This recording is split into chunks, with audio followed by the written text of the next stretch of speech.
Yes, hello everybody. I'm Csoknyay from Keystone. It's news image agent. Oh, sorry. It's a news image agency in Switzerland.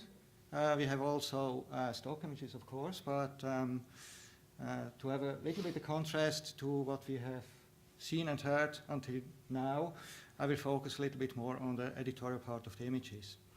We have started 2 years ago a project which called Imagine. And this project is basically that we can extract metadata from the editorial text which are embedded in the editorial images. It's a little bit different than the stock images because editorial images without a background story isn't worth anything.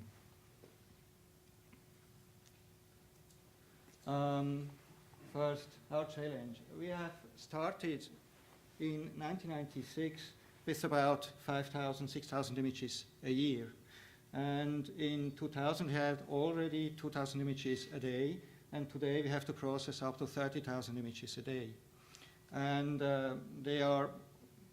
most of the images are editorial images or news images, where the background story is very important. The main issue is that we have not the resources to extract all the information we need for better search engine experience for the user. So when they want to search for personalities or for organizations or for locations or even for events, it's very difficult to get all the images we have. So with this project we try to get a solution for this problem, that we can extract organizations, peoples, and also geographic locations, and maybe also the events from the textual descriptions of the images. Today, what do we do today? Well, in 2000 I invented IPTC rules. I call them IPTC rules. And these IPTC rules was intended to extract the most important information from the textual description of the images. So saying also it's an editorial image or not, which rights are on these images, and so on. And these IPTC rules allows us to do different things. For example, appending or prepending some textual information on the fields we have, but we can also do more sophisticated pattern recognition using regular expressions for moving information blocks around or deleting or replacing it with other informations. It's quite okay, it works good for us, but it's not good enough anymore because we have too many images. I can't use it for example, entity recognition. I cannot recognize with this technology or these means peoples or organizations. I cannot map easily from outside information to our role control vocabulary. Doesn't work very well. So we started our Imagine project. It's a research project we can do in Switzerland, and the participants are Keystone and HTW Chur. HTW Chur is a technical university in the media business. And this research project is funded by the Swiss government, so it doesn't cost money for us. But we have from the setup, we have to provide the test corpus. So we have to prepare the images for the machine learning phase, which should be done preliminary. HTW provides the technical solution. And the goals we had for this project is, in first place, of course, automating the tagging of the images, or otherwise said, we want to extract people, locations, and organizations automatically from the textual descriptions of the image, and provide this information for our search engines for better search experience. Of course, we want also to have more extensive and more consistent metadata. So if we have personalities or we have organizations, we want to have more data than just the name of this person or organization.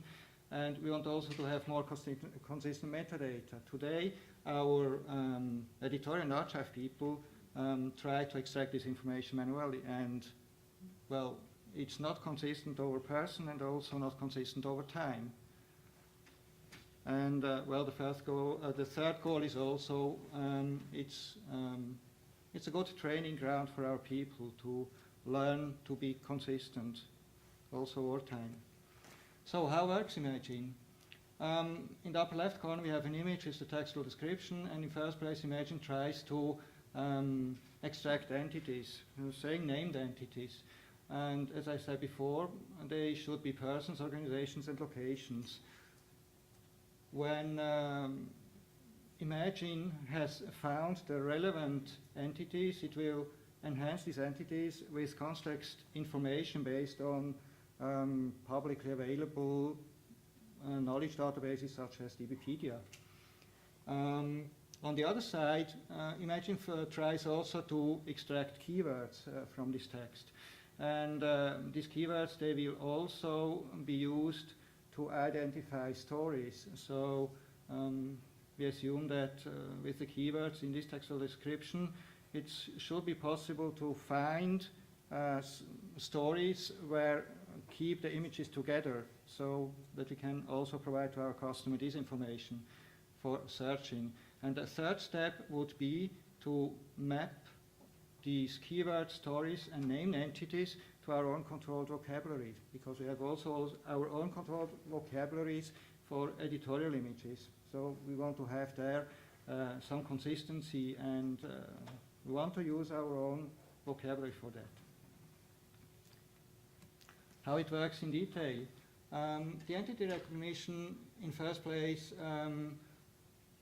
Imagine tries to find names for people, organization, and location, and extracts them.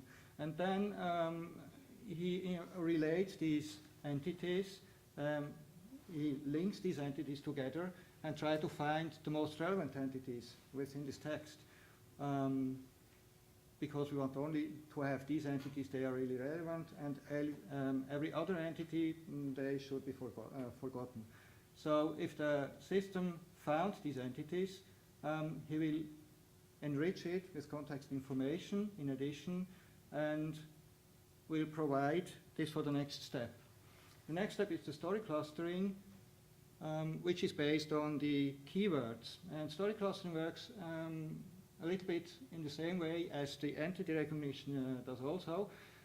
We try to find clusters or clouds of keywords, expressions, and then we assume that the clouds or the clusters we found, they are interrelated keywords.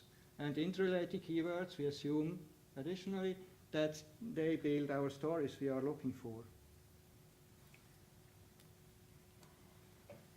The last step is that we want to map these found entities and these found keywords and stories to our own controlled vocabulary. Here we see some of our topics we have, and we have about 20 topics from the editorial part of our images, and about 1,500 keywords we want to use from, well, also the editorial part of images, but also the stock images we have. And what we want to try is to map this extracted information to the topics and keywords we have, and in the same way as our people do it. And this is the test corpus 4. So the test corpus, as I mentioned in the beginning, we provide it to HTV, that they can train their machines and their algorithms with our data, and that the algorithms learn how our people would assign topics and keywords to these images based on the entities and so on. And we are not quite right now at the end of the story, because the project ends in a few weeks. And the test corpus we have provided by the end of last year was too small, so we didn't have enough data to train the algorithms. But meanwhile, we started with about 100, 150, 200 images, and this is the result of this image set. And today we have about a little bit more than 100,000 images we have prepared for the test corpus, and they will train their algorithm the following weeks. So the results should improve. We expect that the blue line here correctness of all the matched topics should be nearly 100%, whereas the completeness, of course, I don't expect that it will be 100%, but maybe much better than in this example here.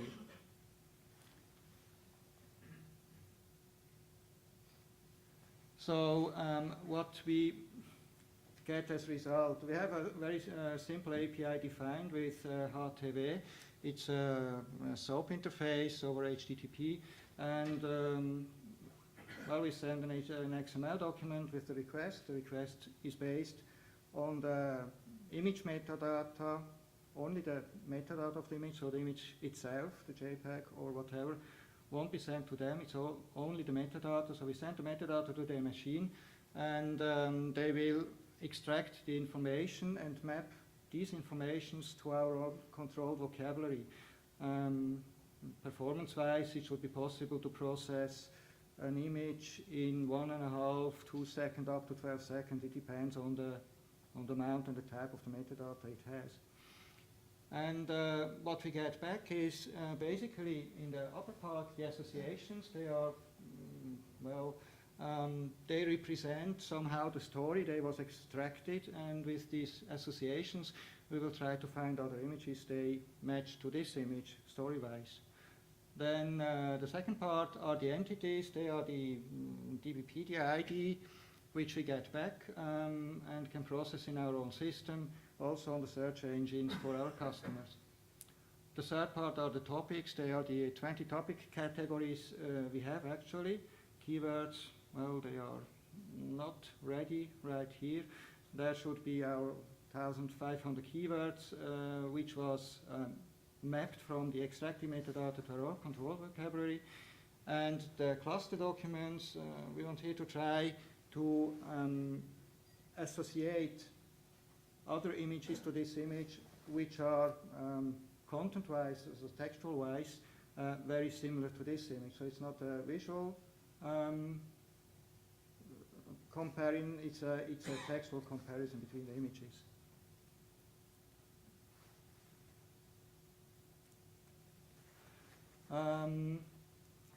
But the whole architecture, it's built like that. So we have the upper left part. It's our own system. It's our DAM system we have, and the images which will be processed by our system will be input into this DAM system. It's about, as I said before, between 20 and 30,000 images a day, and the plan is that we send these images, respectively the metadata of these images, directly to the right part of the chart, which is the Imagine infrastructure. Imagine will then try to, in first place, detect the language. It is important that everything that follows the information extraction is done in the right language, because otherwise we have too many false fault information. Then in the right part, the named entity linking will happen, so extraction and identifying of persons, locations, and organizations. In the left part, the keyword extraction will happen. The keywords will be clustered to find the stories and the topics. And in this part here, the information will be combined before Imagine tries to match the found information with our own vocabularies. When Imagine found the right mappings and the right metadata, we will get back the data into our system and processes it. The second part of the game is that we want that Imagine will continuously learning by our people. So the image, the annotated images or the annotated metadata will get back into the system. They will be controlled by our people. They will be enriched by our people, modified, updated, and this updated version of the metadata flows back into the Imagine infrastructure to be re-evaluated and to give the machine, the algorithms, the possibility to continuously learning about how our people work. So our conclusion for Imagine, we think that entity recognition is very promising. I'm very sure that entity recognition we can use in production, well, as soon as possible, hopefully. And the keyword mapping, saying the controlled vocabulary mapping to our own controlled vocabularies, I think it should also work good enough. It won't be working perfectly, but it will work good enough. The story clustering, I'm not very sure if it will really working on its own, but we will see how good it is, the performance of this detection. It's difficult. We have not enough data right now to do a good estimate of it. But what we have also to consider, without Imagine, we have not a really big chance to process all the incoming images completely. It's quite impossible. Most of the images we get today, per day, of these 20 up to 30,000 images are news images, editorial images. And it doesn't work that I have implemented there a content-based image retrieval thing which tries to extract the information, because the information lies in the text, not in the image itself. Most of the part of the images that is noted in the text isn't seen on the image, so this is our background information. It doesn't work that way. But on the other side, with Imagine, we can process all incoming images per day, and if you only have a chance of 50% hit rate with lower fail rate, enough lower fail rate as today, then it would be a very good thing for us. If it's otherwise around, then, well, okay, then it's for the basket. But we'll see it later. The outlook, how they will finish their work in the following weeks. And Keystone will implement the interface by the end of this year. And the first tests are done in our own data. Will start next year. And then we'll improve continuously the performance of Imagine and want to use this enriched out in our search engines. And finally, we want to try to combine the textual information from Imagine with content-based image retrieval technology to get better visual results. So that's it. Thank you very much for your attention.